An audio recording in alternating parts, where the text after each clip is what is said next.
समय पर और सही तरीके से जान ली जाए तो इंसान का भाग्य बदल सकती है।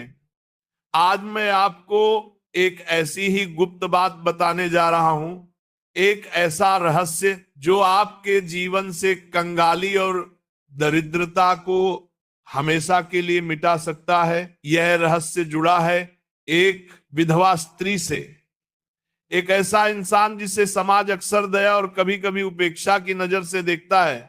लेकिन हमारे पूर्वज, हमारे ऋषि मुनि ये जानते थे कि एक विधवा स्त्री के भीतर एक ऐसी शक्ति छिपी होती है जो किसी वरदान से कम नहीं। आज हम जानेंगे कि किसी भी विधवा स्त्री से बिना उसे बताए चुपके से बस एक छोटी सी चीज कैसे मांग लेनी है, और अगर आपने ये कर लिया तो यकीन मानिए आपके जीवन में धन की ऐसी वर्षा होगी जिसकी आपने कभी कल्पना भी नहीं की होगी।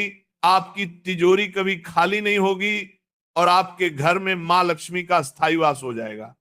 इस प्रवचन को अंत तक बहुत ध्यान से देखिएगा, क्योंकि ये कोई साधारण टोटका या उपाय नहीं है।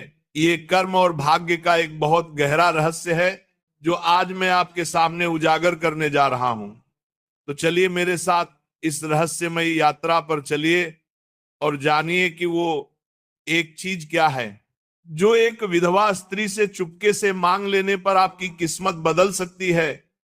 हमारे हिंदू धर्म में हर रिश्ते का, हर इंसान का एक विशेष स्थान है। हर किसी के भीतर ईश्वर का एक अंश है। लेकिन कुछ अवस्थाएं ऐसी होती है जब इंसान का ईश्वर से जुड़ाव बहुत गहरा हो जाता है। जब कोई स्त्री अपना सर्वस्व, अपना सिंदूर, अपना सुहाग खो देती है तो वह एक ऐसे अग्नि से तप कर निकलती है जो उसे साधारण से असाधारण बना देती है। समाज की नजर में वो बेचारी हो सकती है, अकेली हो सकती है, लेकिन आध्यात्मिक दृष्टि से वो बहुत शक्तिशाली हो जाती है। उसका तप, उसका त्याग, उसका मौन, उसकी हर एक सांस में एक ऐसी ऊर्जा घुल जाती है जो किसी भी योगी या तपस्वी से कम नहीं होती। उसका बाहरी श्रृंगार उतर जाता है लेकिन उसका भीतरी तेज कई गुना बढ़ जाता है। जब हम धन की बात करते हैं तो अक्सर हमारा ध्यान बड़ी बड़ी चीजों पर जाता है, सोना, चांदी, हीरे, जवाहरात। हम सोचते हैं कि मां लक्ष्मी को प्रसन्न करने के लिए बड़े बड़े अनुष्ठान करने होंगे, महंगे महंगे दान देने होंगे, लेकिन हम यह भूल जाते हैं कि ईश्वर भाव के भूखे हैं, दिखावे के नहीं। मां लक्ष्मी भी वही वास करती है जहां कर्मों की शुद्धता होती है, जहां मन में मैल नहीं होता और जहां किसी तपस्वी का आशीर्वाद होता है। और एक विधवा स्त्री जिसने अपने जीवन का सबसे बड़ा दुख झेला है, जिसका मन संसार की मोह माया से काफी हद तक विरक्त हो चुका है, वह किसी चलती फिरती तपनी से कम नहीं है। उसके भीतर का वैराग्य ही उसकी सबसे बड़ी शक्ति है। तो अब सवाल यह उठता है कि ऐसी स्त्री से हमें क्या मांगना चाहिए?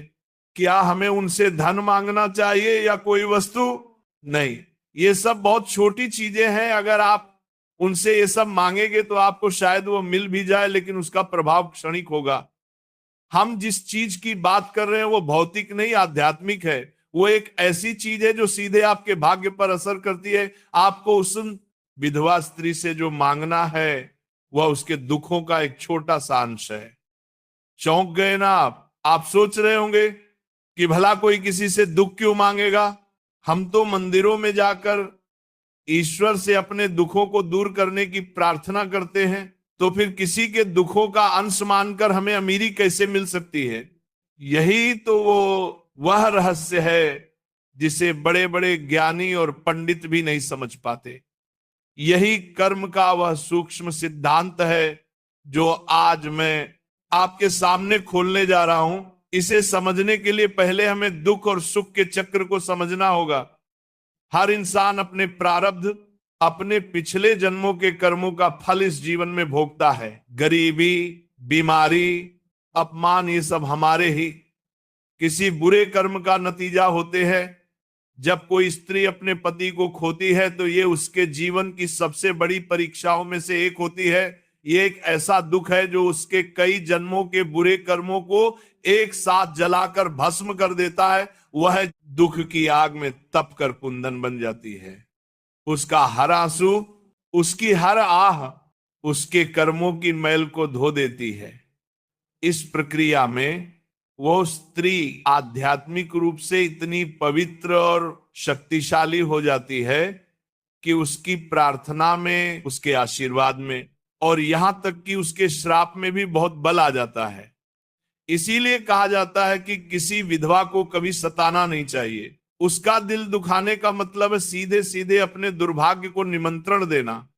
अब आते हैं उस रहस्य पर कि उसका दुख मांगने से आपका भाग्य कैसे चमकेगा। जब आप सच्चे मन से पूरी करुणा और निस्वार्थ भाव से किसी विधवा स्त्री के पास जाकर मन ही मन ये प्रार्थना करते हैं कि हे मां, आप जिस पीड़ा से गुजर रही हैं उसका एक छोटा सा कण मुझे दे दीजिए ताकि आपका बोझ कुछ हल्का हो जाए, तो आप वास्तव में दुख नहीं मांग रहे होते, आप ब्रह्मांड को एक बहुत शक्तिशाली संदेश भेज रहे होते हैं। आप ये दिखा रहे होते हैं कि आपके मन में इतनी करुणा है, इतनी मानवता है कि आप किसी दूसरे के दुख को कम करने के लिए खुद कष्ट उठाने को तैयार हैं। ये स्वार्थ से परमार्थ की ओर एक बहुत बड़ी छलांग है। और जिस क्षण आपके मन में ये भाव आता है उसी क्षण आपके भाग्य के बंद दरवाजे खुलने लगते हैं। क्यों?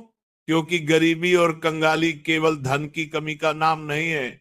गरीबी एक मानसिक अवस्था है, एक आध्यात्मिक बाधा है। ये हमारे अंदर की स्वार्थ, लोभ और संकीर्णता का बाहरी रूप है। जब हम केवल अपने लिए मांगते हैं, अपनी सुख सुविधाओं के लिए प्रार्थना करते हैं, तो हम उस संकीर्णता के दायरे में ही बंधे रहते हैं। लेकिन जब आप किसी दूसरे के दुख में हिस्सेदार बनने का साहस दिखाते हैं तो आप अपनी चेतना का विस्तार करते हैं। आप उस छोटे से मैं से बाहर निकलकर हम की भावना से जुड़ते हैं। और यही वो भावना है जो मां लक्ष्मी को सबसे अधिक प्रिय है। मां लक्ष्मी केवल धन की देवी नहीं है, वह समृद्धि की देवी है। और समृद्धि का अर्थ है विस्तार, फैलाव। जब आपकी चेतना का विस्तार होता है तो आपके जीवन में समृद्धि का भी विस्तार होता है। अब समझिए कर्म का गणित। जब आप किसी के दुख का एक अंश मांगते हैं तो आप असल में उसके कर्मों के बोझ का एक अंश अपने ऊपर लेने की पेशकश कर रहे होते हैं। ये एक बहुत बड़ा पुण्य कार्य है जो बड़े बड़े यज्ञों और दानों से भी बढ़कर है, क्योंकि यज्ञ और दान में कहीं ना कहीं नाम की, यश की इच्छा छिपी हो सकती है। लेकिन किसी के दुख को चुपके से मांगने में कोई दिखावा नहीं है, कोई स्वार्थ नहीं है। ये आत्मा का परमात्मा से सीधा सौदा है। जब आप ये करते हैं तो उस स्त्री के जो कर्म दुख के रूप में कट रहे थे उसमें से एक अंश आप ले लेते हैं। ब्रह्मांड का नियम है, ऊर्जा कभी नष्ट नहीं होती, केवल अपना रूप बदलती है। जब आप वह कर्मिक ऊर्जा अपने ऊपर लेते हैं तो वह आपके पास आकर दुख नहीं बनती। क्यों? क्योंकि आपने उसे स्वेच्छा से, करुणा के भाव से स्वीकार किया है।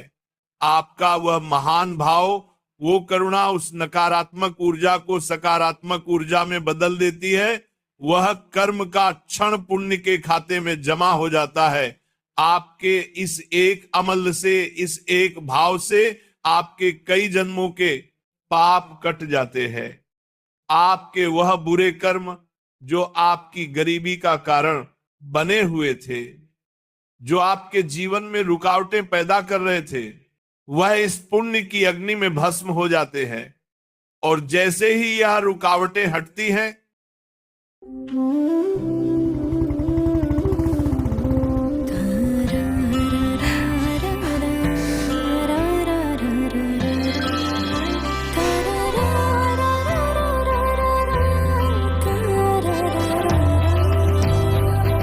भरोसे की राइड एक्साइड। आपके जीवन में धन और समृद्धि का प्रवाह अपने आप शुरू हो जाता है। ये ठीक वैसा ही है जैसे किसी पाइप में कचरा फंसा हो और पानी रुक गया हो। आप कितनी भी कोशिश कर ले, जब तक वो कचरा नहीं निकलेगा पानी नहीं आएगा। आपके बुरे कर्म ही वो कचरा है। और किसी दुखी व्यक्ति के दुख को साझा करने का ये निस्वार्थ भाव वह शक्ति है जो उस कचरे को साफ कर देती है। अब प्रश्न यह उठता है कि यह करना कैसे है?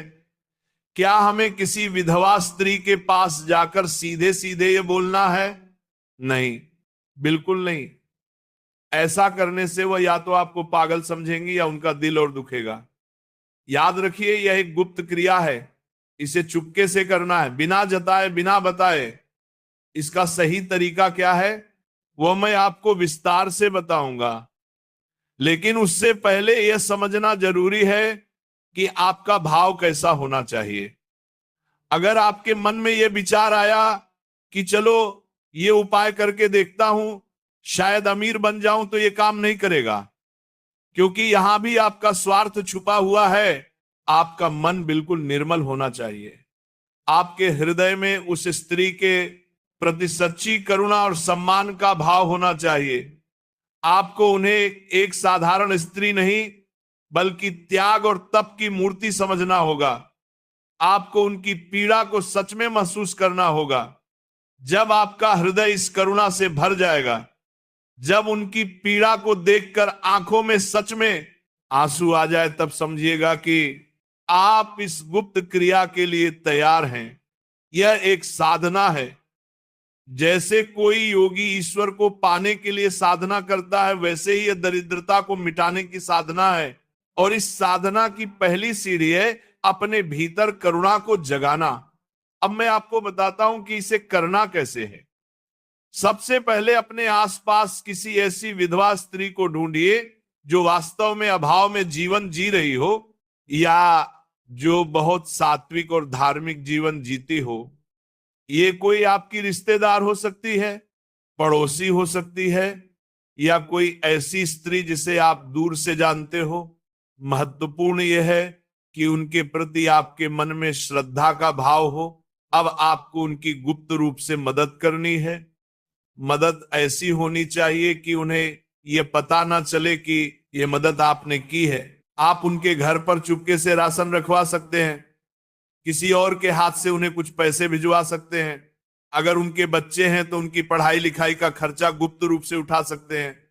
अगर ठंड का मौसम है तो उनके लिए कंबल या गर्म कपड़ों का इंतजाम कर सकते हैं। दान या मदद छोटी हो या बड़ी महत्वपूर्ण नहीं है, महत्वपूर्ण है उसे गुप्त रखना, क्योंकि जैसे ही आप अपनी की हुई मदद का बखान करते हैं, उसका पुण्य नष्ट हो जाता है।